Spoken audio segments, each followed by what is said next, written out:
Sejak sepekan terakhir, harga ikan di Pelabuhan Pendaratan Ikan atau PPI Ujung Serangga, Kecamatan Susuh, Kabupaten Aceh Barat Daya, mengalami penurunan harga yang cukup drastis.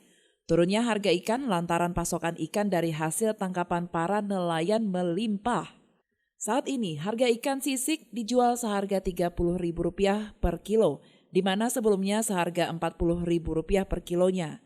Sementara, harga ikan tongkol yang sebelumnya dijual dengan harga Rp40.000 per kilonya, kini dijual dengan harga Rp25.000 sampai Rp30.000 per kilonya. Begitu juga dengan harga ikan karang yang sebelumnya dijual dengan harga Rp80.000 per kilonya, kini dijual dengan harga cukup murah, Rp60.000.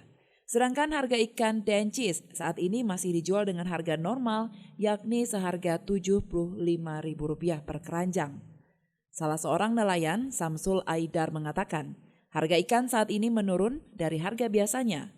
Turunnya harga ikan lantaran karena stok ikan yang melimpah, sehingga berdampak dengan menurunnya harga jual yang mencapai Rp10.000 per kilogram hingga Rp15.000 per kilogramnya. Berarti ikannya murah.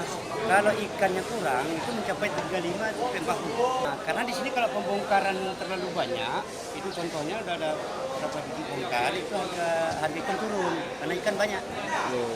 Kalau ikannya kurang, itu harganya melambung sampai 30 per kilo sampai 40 per kilo.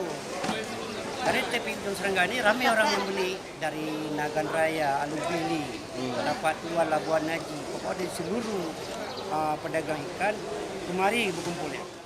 Selama ini pedagang kewalahan dengan stok ikan yang melimpah lantaran tempat penyimpanan ikan tidak cukup memadai.